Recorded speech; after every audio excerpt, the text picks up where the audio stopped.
let. Ah, okay. Perfect. Yes, Isaac, please. Okay, perfect. Sorry about my microphone. I think it's not working maybe properly today, but I will try to speak up loud. So this is the agenda for today. Welcome to our 14th IMIM webinar. So I'm gonna give you a short welcome and introduction to our master. So it should take around 5 minutes. And then I'm also gonna introduce our keynote speaker, Dr. Ebru Susur. She will have the keynote, and then we will go to a Q&A session afterwards. Of course, you're always welcome to participate along the way and or write in the chat your questions or activate your microphone. So it's totally open, but in any case, we will dedicate some final minutes in the end. And of course, the closure and the invitation for this. So today, our webinar is about circular business models towards a transition for a circular economy. So the idea is to discuss the dynamic of these innovation mechanisms and how these circular business models emerge, and especially how innovation takes place when we talk about this topic. So I'm very happy to have here, and thank you for proposing this topic to Dr. Ebru Susur. She is a program professor in UPM in the School of Informatics, and also she is the academic coordinator in IMIM master program. So she coordinates things related to research, to our master thesis, our innovation ecosystem. So she's very, very active, and she has contributed a lot to our program. She holds two PhD degrees, one from Politecnico di Milano in Italy, and one from Politecnico University of Madrid in Spain. She is a professor currently in UPM, and also a senior consultant at the European Commission and the French Agency for Development. Her research focuses on innovation management, sustainability transition, business models, circular economy, digitalization. So besides teaching, she does some consulting, as you can see, and she's quite the expert to deliver this talk to all of you. So we hope that you enjoy. So from UPM side, the school that we both are affiliated to, we welcome you to this IMIM webinar. So you know that we are a multi-site master program, which combines the best of management with engineering skills. We have been recognized by the European Union with the Erasmus Mundus label for educational excellence. And currently, this is a program structure. So if you are interested, or you know somebody who's interested, maybe you can drop in a field for them so they can contact us. So students, they come to UPM to study the first semester, then they travel to Edinburgh Business School in the UK. So there are two campuses of Heriot-Watt University, where is the Edinburgh Business School located. One campus, obviously, in Scotland, in Edinburgh, and one in Dubai, where students can go on the third semester if they want to have a specialization in supply chain management or logistics. On the other hand, if they would like to have a deeper understanding of engineering and finance, they can select to go to Politecnico di Torino in Italy. If they would like to know how to do business in Asia, especially China, they can choose to go to our partner NTU in Xi'an, in China. And finally, if they would like to specialize in innovation, they can go to the Monterrey Tech in Mexico, where they offer 3 campuses in Mexico City, Guadalajara, Monterrey. And finally, the master thesis is very flexible. As long as they have a tutor from any of these universities, they can have a university-based academic thesis or do an internship, and then continue to do their master at the same time. So our students come from all around the world, as you can see, mainly from Asia and Europe. And graduate students,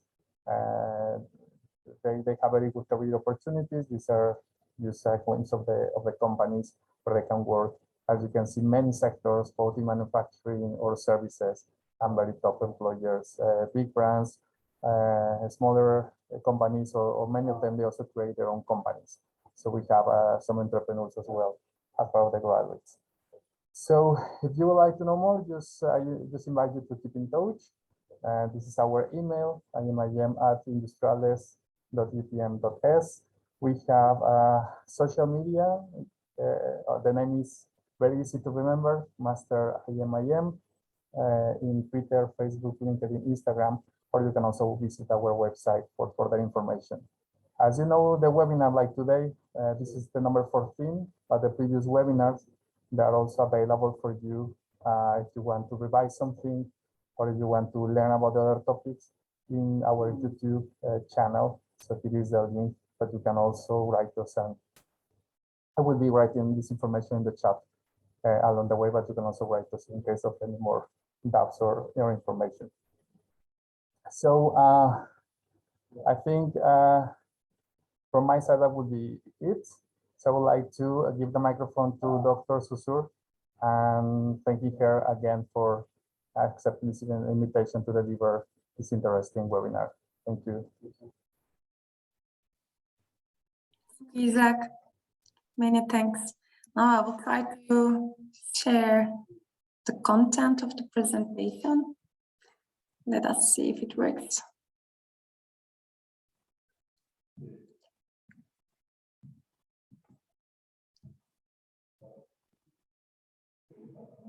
Does it work? Yes, we can see it. Thank you. Okay, perfect. So, just a second. Yes. There is a okay, Isaac is sharing the contact information. Okay, well, many thanks for joining us today in our 14th webinar. Actually, this is very exciting. When we started this initiative last year, we were like, will we be able to achieve it? How many webinars we need to organize? How we will be contributing, and so on and so forth. And we have been able to organize already 14 webinars. And today I would like to talk to you related to the circular business models. Lately, we started talking about circular economy and circular business models quite a lot. And most of the organizations that I work with, as well as like my students, my colleagues, the other professors, the policymakers, the practitioners, well, we have one common word, no, which has become a kind of buzzword: transitions towards circular economy. Sometimes we call it circular transitions, circular economy transitions. So what are they actually, right? What are we talking about when we talk about this kind of transitions? And more we hear about circular business models. So what is their relationship with the circular economy, and so on and so forth? So in this study, my ambition was try to understand and hopefully explain that. First, understand myself, and then explain and share it with the audience. Well, just to motivate you a bit, I will be starting with giving you a background of the study, and then I will be talking about the research objective, because this is an outcome of a research project that I have been carrying in the last 2.5 years, I would say. And then I will give information related to the methodology, the methods that I have been following in this study. Later, I will try to detail the theory elaboration, the results of the systematic literature review, and finally, a conceptual framework adopting a transition perspective on circular business models. Okay, so just the background. Yesterday, I do that from time to time. I also suggest you doing that if you would like to learn about the trendiness of the concepts that you are interested in, right? As the topic of today is circular economy, circular business models, I was like, let's check how trendy is circular economy. So this is like the past 5 years. I have checked business and industry sectors. I have used Google Trends. It's basically writing circular economy and go search, right? So we can observe a kind of increasing demand on the search for this concept, circular economy. Okay, it has gained a momentum. like a decade ago, and the momentum still keeps on. The concept is still very popular and relevant and high on agenda. It's traced with many members of the society. But do we know what circular economy is, actually? Right? We all talk about circular economy. It has become a kind of buzzword in the end. Well, it's most of the time the destiny of words like that, right? It was the same with the sustainability. It was the same with sustainable development. There was a time while we were talking about blue economy, green economy, right? Eco-design, efficiency, industrial ecology, industrial symbiosis, industrial ecosystems. Then somehow this concept has emerged, and it has been basically sweeping all the other concepts, and it has become like an umbrella concept that's integrating all these different conceptual understandings and also practices. But the problem is, before understanding what blue economy is, what performance economy is, what industrial ecology is, industrial symbiosis, industrial ecosystems, it was not understanding very properly, because of its wicked nature, the sustainability concept. We started talking about circular economy, and the concept has become so successful. That's true. But what does it mean, actually? You may want to ask this question to yourself as well, right? While watching this webinar. Well, there is no single definition of the concept, okay? So I have been trying to somehow gather different definitions to come up with a comprehensive one. And I may argue that circular economy can be approached as a novel socioeconomic system that will be replacing the traditional linear socioeconomic model. And how it will be replacing it? Different circularity strategies, basically. And not only on the production side, but also at the consumption, the use side. Maybe that's the key part why this concept has become successful, okay? The first pillar that it differentiates from its antecedents is that it has a very deep focus on the consumption part. It really highlights this part. And the second is perhaps the word economy that's already embedded in the concept, right? It was somehow attracting the businesses as well. And the concept itself has been able to demonstrate some of the economic related profits of adopting this kind of sustainability practices. Another differentiation factor of circular economy is it's approaching consumer as the user, not traditionally as we do like the client or the consumer, but actually we are all users. And approaching the conception side from the using perspective actually engages with the consumption side. And they have become also a part of the overall industrial system that we have been embedded in very deeply since the Industrial Revolution. Right? But in the end, we cannot avoid that. It has become a blurred, highly contested, buzzy, perhaps a wicked concept. What's circular economy? What's circular? What's not? How can we measure circularity? All these questions have been high in the academia as well as in the practitioner side, and it has been a challenge for the policymakers as well in that sense. Okay. Well, maybe some of you have heard about this circularity strategies approach to circular economy. Okay. Some people talk about 3 hours, some talk about 4 hours, 6 hours, 9 hours, 12 hours. I prefer to use for today the 9-hour perspective. Starting with the refuse, this can be considered as R0, basically just to refuse, to consume. Then R1 is rethink, then reduce, reuse, repair, refurbish, remanufacture, repurpose, recycle, and recover. So as you see, there are many different R's. So it's not only about recycling, as most of the time we think about when we talk about circular economy, right?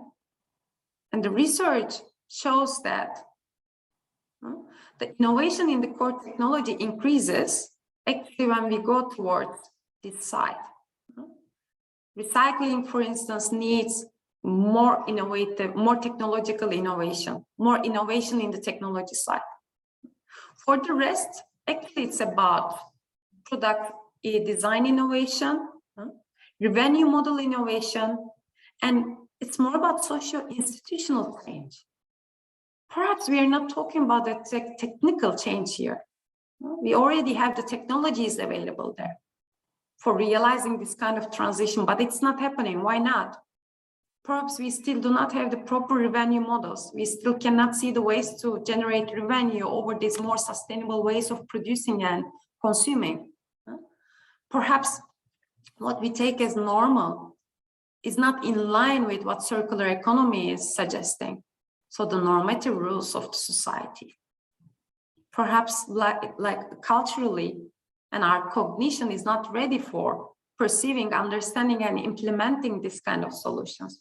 When I say our, I'm talking about the producers, I'm talking about the users as well, and all the actors that are distributed on this value chain. And it's a long value chain. And then there is another concept, okay, the business model, which has become so popular as well. And lately, because of the trendiness of circular economy, we started talking about circular business models. But another problem comes out. We hadn't have a proper definition of business model beforehand.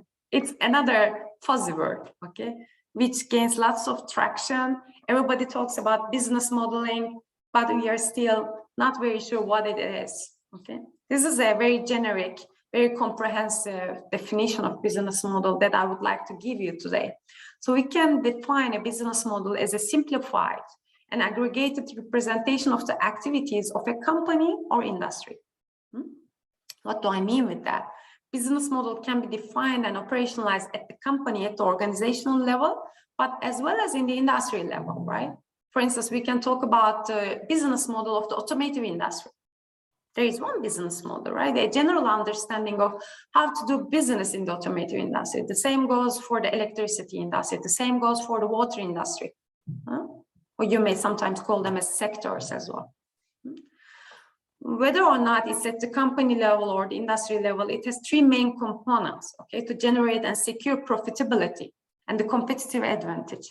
These two will become the keywords here. When we talk about organizations and business, we cannot avoid, okay, having this profit-oriented logic and competitiveness-oriented logic, because we need to survive and, if possible, thrive. And we cannot neglect that we are still living in a capitalistic society. Okay? So we need to capture part of the value that we create and deliver. That's important. And this is the way, actually, how we can take the attention of the industry, of the companies, of the practitioners to these ways of producing, like circular economy. These are the three main components then: value creation, and then strategy, and customers and market, delivering the value to the market. Okay. And another buzzy concept, value. We all talk about value, right? What is the value added? How do you add a value to this project? What's the value in this project? How do we create value? How do we deliver value? How do you capture your value? But what is this, right? Value. Well, in economics, purely it's defined as the willingness to pay from the end customer perspective, pure economic perspective, right? And it's the embedded definition in our daily speaking of the value as well. So value creation refers to activities that construct and increase the amount of such value. In the end of the day, when the industry and the companies try to create value, the ultimate objective is still to capture, okay? And how to capture it? By increasing the willingness to pay from the end customer perspective. So we cannot be so naive in that sense. We always need to integrate this value capturing perspective when we talk about circular value creation, circular value delivery. It goes the same with the sustainability as well. Okay. So circular business models, just integrating all this, then we can define it as a business model configuration that embeds circularity strategies. Okay. Aiming to maximize the resource efficiency by sustaining the value of products and components in different ways. How we can do it? By closing, intensifying, slowing, dematerializing, and narrowing the resource loops. How do we do it? Adopting different circularity strategies. Which are these circularity strategies? All these different R's that we talked about. And innovating novel business models, and very importantly, reconfiguring the existing ones as well. We do not need to get rid of the existing business models. We can also reconfigure them towards more circular versions. Okay? And this innovation process, this business model innovation process, actually constitute the core processes for emerging circular business models. So that's why in this study, I decided to focus on circular business model innovation and trying to understand circular business models and how they emerge within the context of the circular economic transitions. So I argue for the focus on circular business model innovation. How do we innovate circular business models? How do we come up with some novel circular business models? Or how do we increase the circularity of the already existing circular business models? Or how can we transform the existing linear business models into more circular or circular business models? So it's the process of making changes to existing business models in order to develop more circular configurations that would hopefully recapture, redeliver, and recreate, redeliver, and recapture the value. Or perhaps the processes of crafting entirely new circular business models with an intent to create, deliver, and capture this value in novel ways. And I have been checking the priority industries for a circular economy and circular business models. Where can we play in the market when we talk about circular economy and circular business models? Well, the market is quite broad then, right? We can play related to the consumer goods, manufacturing industry is there, providing very fruitful conditions for adopting circular economy-oriented strategies, circularity strategies. Construction is another very important sector, waste management, obviously. And unfortunately, it's the only one, most of the time, that circular economy is related to. But circular economy is not only related to recycling the waste. Okay? This is a very, very reductionist perspective. Okay, and we can also play in the food and biomass sector, mobility, textile, water and wastewater, tourism, so on and so forth. So it seems to be a very broad market where we can play, where we can design circular business models and contribute to circular economy. But in the academia, as well as in the practitioners and policymaking world, there are some questions, okay, that remain unanswered, actually. We're still not very sure how do circular business models emerge and how do this circular business model innovation take place, and which are the underlying mechanisms, okay? Which are the structural components of the circular economy that relate to the emergence of the circular business models, and then how the circular business models and these transitions interact with each other. As for the names, how they are implying, we can directly relate circular business models to circular economy in general, but how do they really interplay? This is still an open question. So that's why I've started this project of mine, basically trying to develop a transition perspective on circular business models. And I have been collaborating with Professor Mats Engvall from KTH Royal Institute of Technology. And we have been co-authoring this paper, okay, which is under review in the Journal of Industrial Ecology. Well, fingers crossed, hopefully we will have the good news soon.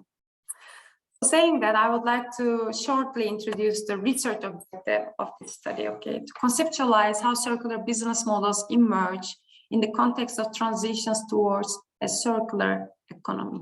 That's what I have been motivating in the beginning of the presentation. As for the methodology, there are two main dimensions, okay, for the methodology of this study.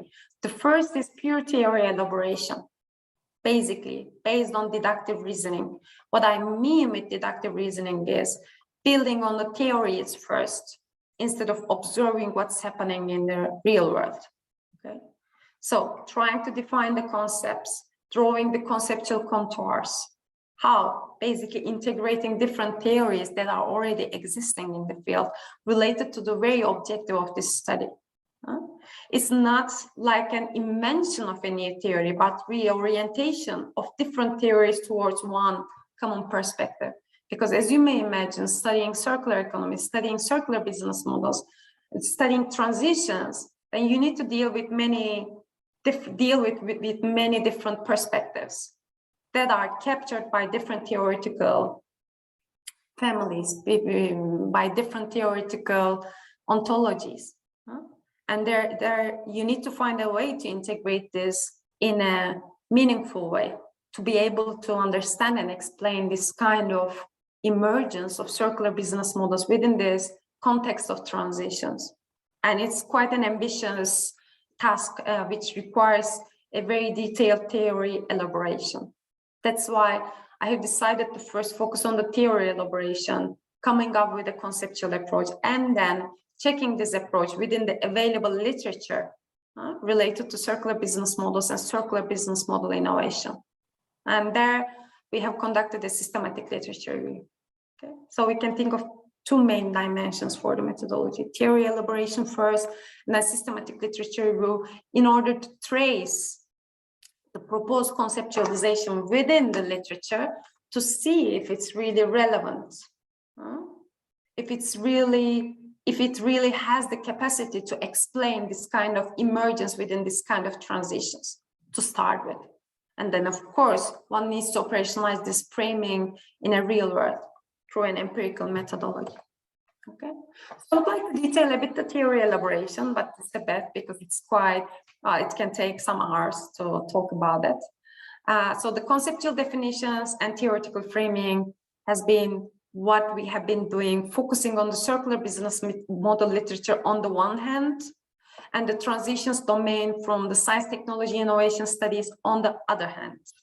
Okay, so for the circular business model literature, we have identified the articles that have been trying to define and understand what a circular business model is, how it relates to circular economy, what circular economy is, and so forth.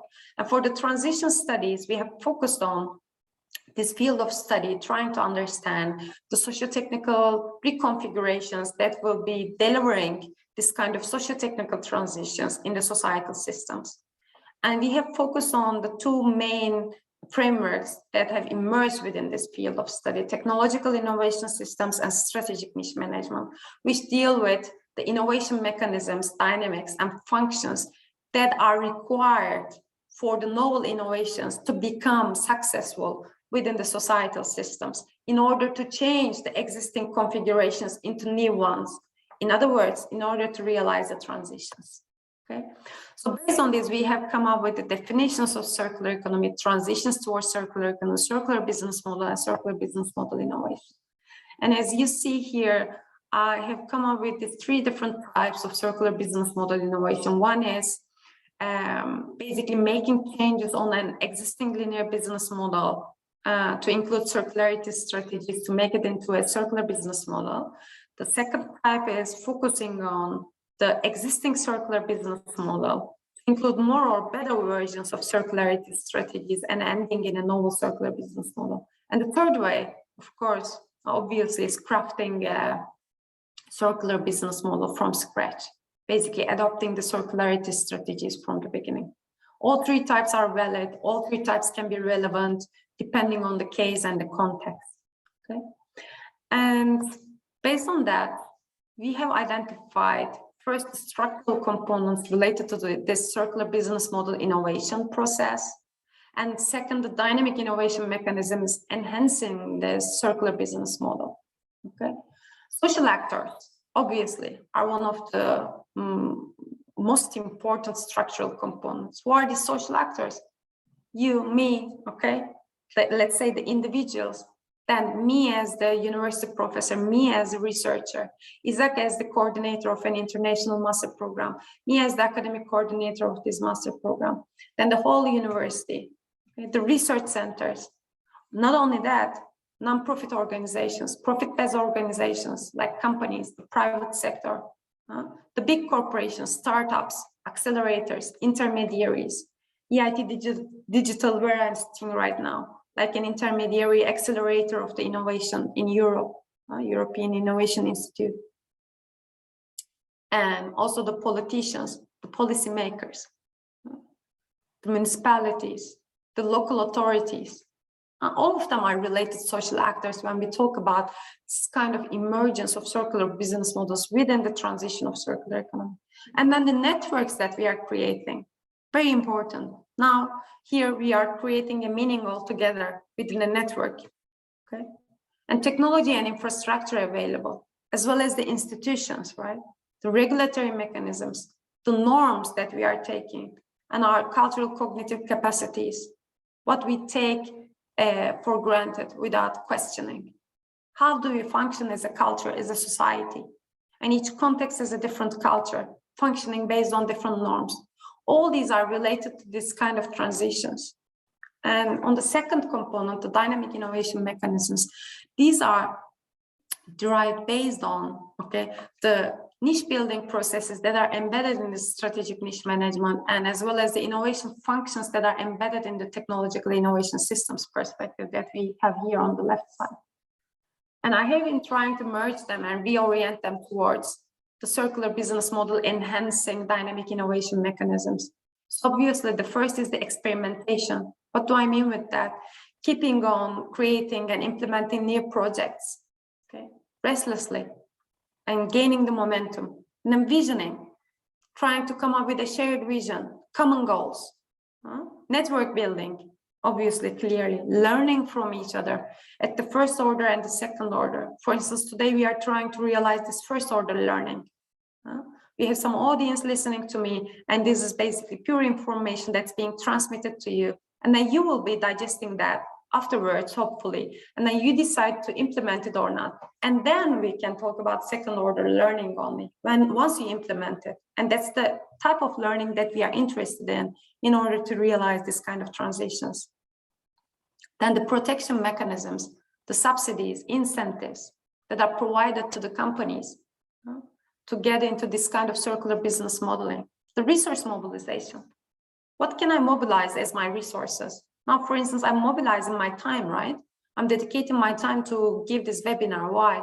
To provide the audience with this kind of information. And hopefully, maybe later you will be mobilizing your resources.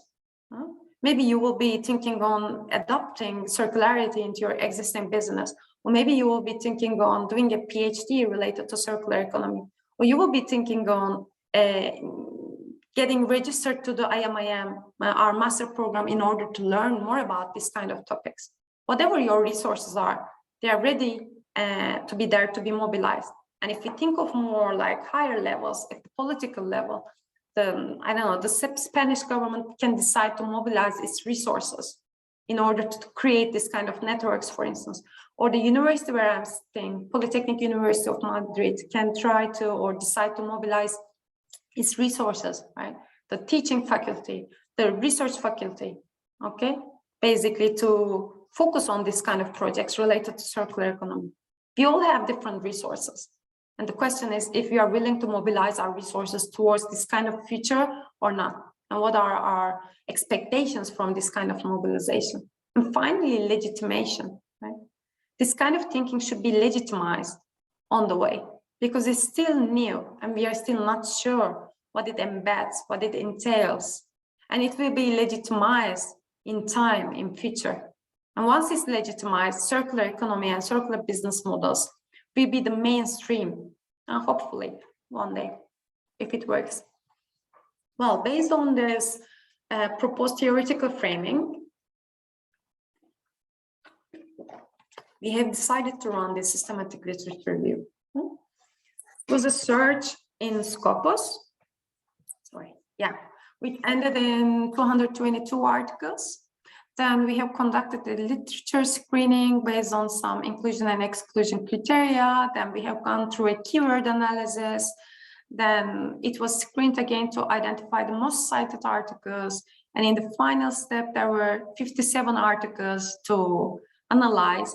And based on the cited references as the secondary source included in these articles, we have identified 7 additional articles, which ended in a set of 64 articles in which the theoretical framing is traced. We conducted search in April 29th, okay? And the keywords were circular business, in a business model, and innovation. And in English, choosing the journal as the selected source type. So this has been our literature search string. Based on our content analysis, okay, we have also paid some attention on the keywords that have been included in these publications. Very interestingly, although we have many publications, okay, related to the circular economy and circular business models, very few actually use the circular business model innovation concept, which actually is the intersection point of what we are interested in: circular business model and innovation, which also indicates a need to further explore circular business models and circular economy from the innovation perspective. But nonetheless, we have covered all these articles for tracing the proposed framework in order to come up with a comprehensive and a broad analysis. Our content analysis has resulted in some important indications.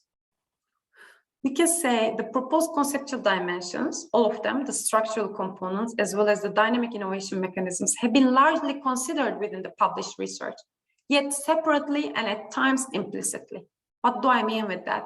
Obviously, these publications have not operationalized all these concepts that we are proposing in this research study, because this research study, of course, was not available before, and there was no framework that would guide them to use all these concepts.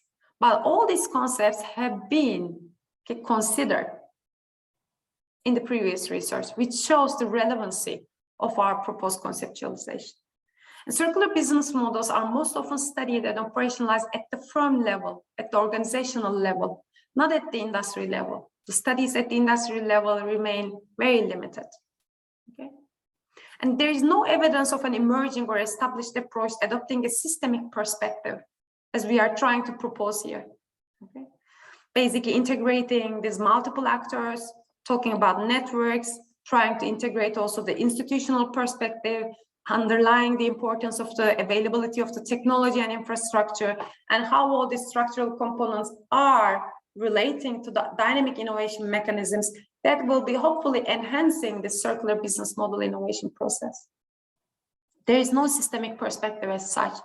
There are some papers just talk about, for instance, local projects that are needed for circular business models, and they name them as experiments. Okay, experimentation, relevant. Sometimes they highlight the importance of network building. Okay, then we understand network building is relevant. Sometimes they talk about having a shared vision and common goals are very important for realizing this kind of transitions, very relevant. But gathering all this together and linking them to each other in order to understand this holistic picture of transitions has not been done yet. Okay? Hopefully this will be the future of this study ground based on this study of ours. And based on all this, we have derived this conceptual framework. Okay? Based on these three types of circular business model innovation, as I explained before, from linear to circular, from circular to more circular or improved way of circular, or from scratch, the circular business model, through these dynamic innovation mechanisms, experimentation, visioning, network building, learning, protection, resource mobilization, and legitimation, relating to these structural components that we have in the context of the transitions, the social actors, networks, technology and infrastructure, and institutions. Maybe we will be able to capture this kind of emergence of circular business model within the context of the circular economy. This is the framework that we propose. And we have been also trying to understand how these dynamic innovation mechanisms interact with each other. Okay? And we have been trying to identify different studies and quantify a bit this interaction. Right? And the studies show that all of them are somehow interrelated to each other on different studies. This also shows a bit of the legitimacy of our proposed conceptualization, at least at the starting initial stage. Saying that, I would like to give some research implications, okay, to conclude the presentation. So these innovation mechanisms that matter most may differ from one case to another. And researchers do not need to operationalize all of them altogether. Depending on the contextual requirements, the most relevant innovation mechanisms can be chosen. The same goes for the structural components as well. So our framework does not prioritize any component or any mechanism over another, okay? Or we are not arguing that all these conceptual dimensions should be covered in every circular business model case neither. This can be iteratively and selectively studied by the researchers or by the practitioners. And then a more precise understanding can only be achieved through observations from empirical cases. This will be the second part of this research study, operationalizing this framework in the real cases. Hopefully, our framework can inspire the researchers to refine it in their ways further. And how can you operationalize this framework? What I argue is that it will not be feasible to start by mapping the structural components. Who are the related social actors, which is the network, which are the institutions, which is the technology infrastructure? Could be, but I think it's not the most feasible way. Because circular business models in one industry are likely to interact with other ones.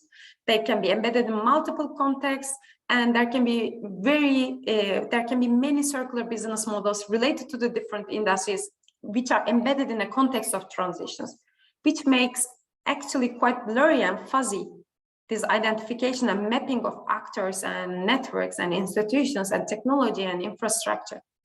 Perhaps we should focus on the emerging circular business model first and understanding the related innovation mechanisms. Which are the innovation mechanisms that are basically enhancing this circular business model, and try to identify the related actors to these innovation mechanisms. This is one way of trying to operationalize this framework. And then, of course, empirics will further inform the analysis of the dynamic mechanisms. And then revisiting these mechanisms, we will be further inform the structural components. So basically, it will be an iterative, abductive nature of case study. And it's actually the nature for many case-based research. And for the managerial implications, okay? Circular business model innovation can be taken as the objective, actually. And it can be facilitated by the proposed conceptualization.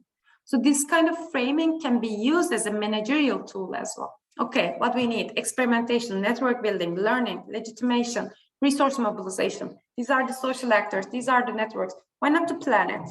Or why not to facilitate these emergence dynamics that are already happening? You see, so it can be used as a managerial tool as well. So related actors can try to govern the circular business model innovation by working on and improving the suggested 7 mechanisms.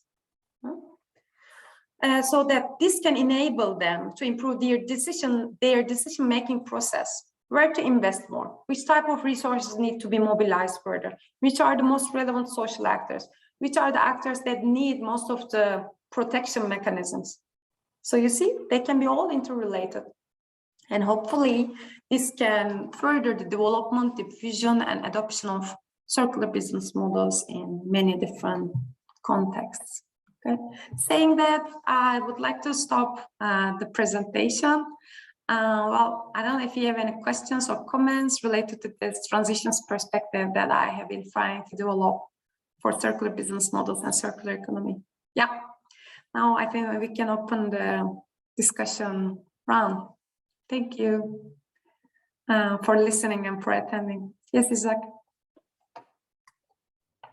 Thank you very much, Ebru. I'm not sure if I should, I have so many questions now. It was very interesting. Yes. So I can start. So I have a question with, let me see which page was it. When you have all these different, the interaction between the dynamic mechanisms. Yes. I would like to know a bit more, like maybe examples, from if you know from the companies, like using experimentation or protection, or how does that translate, into the Sure. Yeah, we can try to visualize this a bit. So I will share it again. And let's try to visualize it a bit together. So we have said these are interacting, right? For instance, let's start with visioning. How visioning can interact with resource mobilization. Okay, this is what literature says. So let's say, when we think of visioning, we can think of a strategy document. okay, of a company. It's, let's say, a big corporation which decides to integrate the circular economy and practices the circularity strategies. So it sets it in its strategy document. So after, Isaac is a strategy professor as well, so you know much better than I do. After setting the strategies, then one needs to understand also how they can be implemented, right? This can be one of the bottlenecks with the strategies, because we come up with, especially what we observe in the political organizations, they have come up with perfect strategy documents. Unfortunately, it happens the same for the big corporations as well. These then remain as the strategies that have never been implemented. Why not? Because we have never mobilized resources for that. Could be the human resources or could be the financial resources. You see, resource mobilization should then be related to the visioning, strategy making. Or let's try to relate learning to visioning. How this big corporation come up with this strategy document? What was the motivation behind? Perhaps it attended to South Summit last week in Madrid, and it realized the importance of the integration of sustainability to its digitalization strategies. Or it realized the importance of integrating circular economy thinking to its overall strategizing processes. So it learned it at first order. Then it decided to make it into its company strategy. And based on that, it may decide to mobilize its resources or not. So you see, it's the basic example in terms of how they can be related to each other. And we can iterate that over these different dynamic innovation mechanisms in that sense. And of course, then we start realizing not only the big corporation, but also different actors come to scene, right? The big corporation has attended to the South Summit. With who they were communicating in the South Summit, they were into the networks of entrepreneurs and innovation ecosystems. So they had met with the startups, they had met with the university professors. I was there, for instance, giving a speech related to innovation ecosystems. Then they were able to also relate to the policymakers there. So we can also relate it to the network building there. Yeah. So we are trying to capture a systemic perspective here in that sense. I see a hand raised there as well. Yes. Hi. Hello. Hello. First of all, thank you so much for the presentation. It was very clear and understandable. But my question is a bit out of curiosity. Yes. For instance, I've been searching on the circular economy, some empirical papers, some econometric modeling papers, but I couldn't find any. So this could be, for instance, on the firm level, or could be impact evaluations. I don't know whether it's due to some lack of data, but even though in that case could be some survey or primary data, even though it's not observational data, right? So yes. If you have any idea, could you please share with me? Sure, yeah. It's a very relevant and interesting question that has been raised with some practitioners, the industry workers. I have also talked to some other PhDs that have been running their PhD actually in Orchestra. It's a Basque competitiveness center, okay, located in Bilbao and San Sebastian. And what I have realized is that the reason why speculation could be that it's so hard to measure circularity. Okay, we are still not sure how to measure circularity. It's not very easily quantifiable, but it can be done perhaps building on the literature on life cycle assessment and this kind of quantification methodologies that has been adopted beforehand, and trying to perhaps reflect them to how to measure or how to quantify the circularities. But I think to start with, it would be more viable and feasible to focus on the organizational level, and then perhaps linking them at the industry level or at the regional level. I may try to suggest some papers for that. I remember some of them now. Maybe later, if you can drop me an email, or I think in the seminar flyer, my email was there. If not, I can drop it here. So Yeah, that, I got it. yeah, okay. If you can drop me an email, then I can try to forward some papers that can be helpful in that. But it has not been done in detail in a comprehensive way yet. That's the reason why. Because we are still struggling with defining circular economy, defining circularity strategies. So how can we quantify it, right? Okay. Yeah. Thank you. You're welcome. Thank you.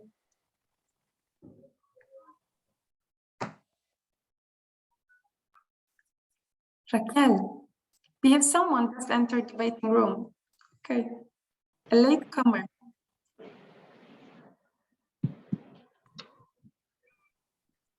Okay.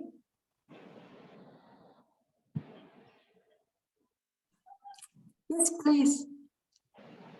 Atsuki-san has a question. Okay, sorry. Actually, my wife wants to ask a question about the. Yes. Her, So we are listening together. I just wanted to, you mentioned about the performance of circular economy models. There is also social impacts on this, and somehow some of the impacts and effects are more like marketing of the and related to strategy and prestige of the company also. It's directly related to reputation also. Is there somehow a model to calculate the external costs, somehow to monetize the social impacts of the circular economy models? Yes, so big corporations especially are working on different methodologies. This is widely, as far as I'm informed, this is widely covered in corporate social responsibility literature, as well as now there is a new literature emerging on ESGs, environmental social governance mechanisms, and they are trying to actually measure these externalities, like you mentioned. So this can be checked, but unfortunately still what we observe is that both related to sustainability or circular economy, we see a lot of greenwashing actually from the big corporations especially, because there are many incentives that can be used based on to which extent they integrate this kind of thinking to their business models, to their strategies, to their plannings, so that they can use some subsidies, they can use some hubs that are available, okay, at different levels of company functioning. So that's why they try to integrate it. But what reality happens is that there is no one explicit or particular circular economy or sustainability related practice in the company, although it's reported as such. So yes, there are some mechanisms that are helping us to measure this kind of externalities, but they are not commonly used as we are not observing many circular economy practices yet, especially for the big corporations. Yes. Okay, thank you.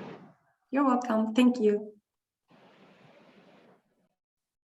Well, of course, there are some big corporations that are really investing in this. You know, this is let's try to avoid the generalization, but there are some also that use it as for the greenwashing, unfortunately. I see it that yes, okay, to Raquel, okay.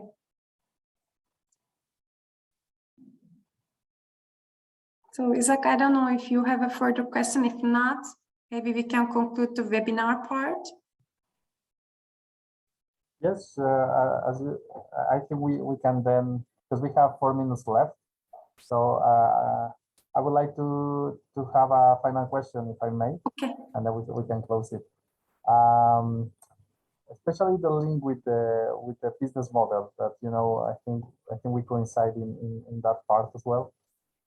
So this the value capture and value appropriation, let's say, no, that it's hard to understand somehow. I would like to see your opinion in terms of circularity. I think I like examples, you know, so that also people in the audience they understand in a real company how this works. Especially, you know, I work in service firms, so it's very hard because it's very intangible. But maybe with examples from manufacturing or the first sector, the difference between appropriability and capture could be useful for me to understand more about circularity. Yeah, well, I would say, Isaac, this is a quite broad question, but I would try to explain it as such. Once the company try to integrate the circularity strategy to its value creation, let's say it includes these reuse and recycling practices. Let's think about a manufacturing facility, and let's assume that they are integrating these reuse and recycling practices for the wastewater treatment part, let's say. And what that may imply is that they will be recycling the treated wastewater, and they will be using it in manufacturing processes once again. And this will imply a cost reduction, right? related to its water use. So this would imply a reduced cost for the value that's offering to the market, its final product.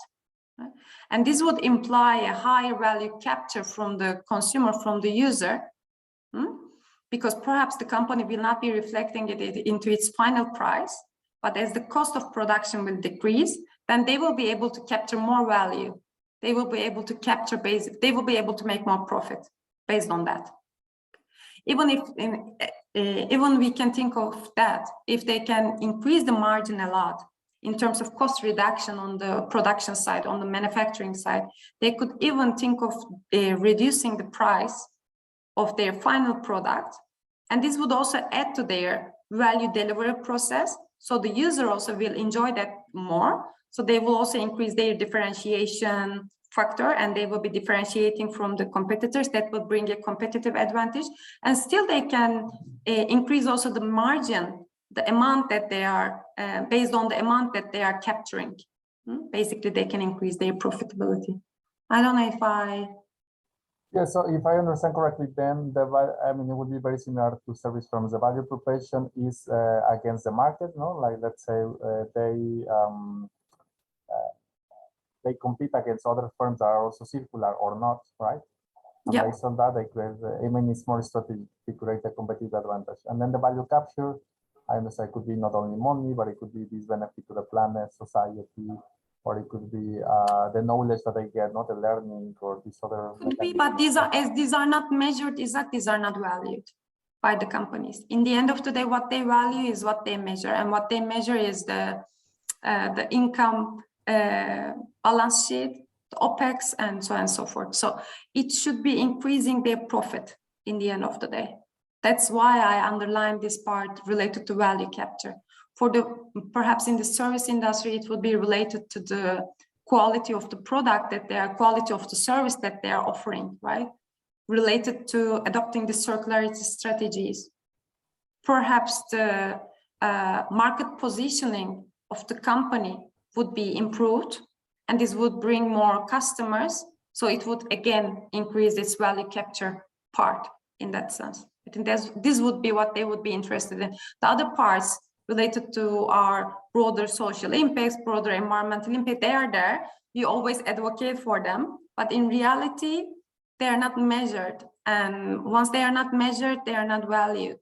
That's the thing. Perhaps we start thinking of novel ways of defining GDP, novel ways of defining profit, novel ways of defining value, right?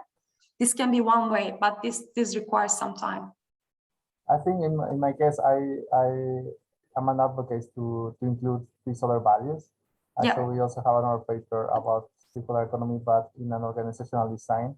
Yeah. And we always consider this part. I think knowledge, for example, this for innovation, it should count, because if you only count the successes and the benefit or the revenue that you get from an invention that becomes an innovation that is accepted in the market, then you lose, all the value of the learning. So, I mean, it's a cost, but it's also maybe you can patent it. So, and I think you have in one of your mechanisms, you have protection, no? Yes. So let's say that you research, you innovate, maybe you cannot go further because you don't have the knowledge or the money, whatever, but you can package it, then you protect it, as you mentioned. But this is a way to value, to capture the value. You know what I mean? So I think I understand what you say. I'm against this, let's say, scholars that only value the economic part, because otherwise it's not sustainable.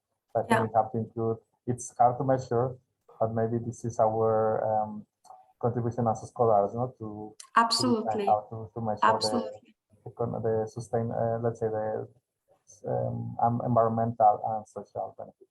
Yeah, these externalities thing and trade-off things are so important, but we also need to acknowledge what it is, right, in the market. So to make it into a reality, first we need to acknowledge and recognize what is it there, and then based on the strategies that are dominating the market, we should try to find some ways to penetrate this kind of mainstream practices. And advocates like us, hopefully, we will be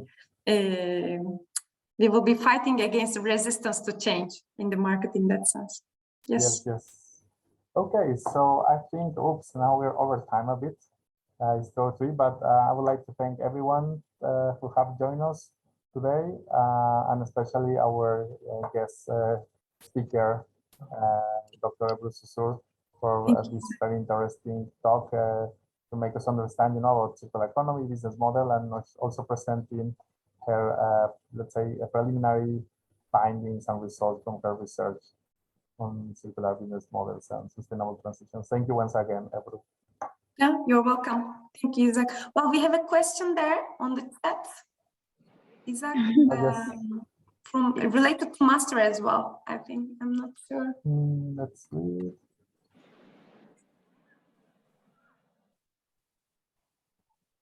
And going master, if you may.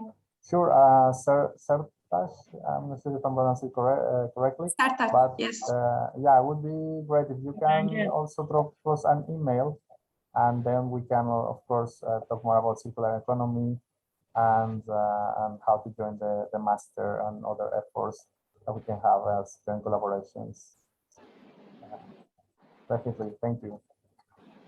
Thank you very much. Write my email. Thanks here. a I think I wrote for your time. Yes, thank you Sertaş hocam. Hoşçakalın. Görüşmek üzere. So this is Memnun my oldum. email. Thank you guys. Thank you. Bye bye. Bye bye.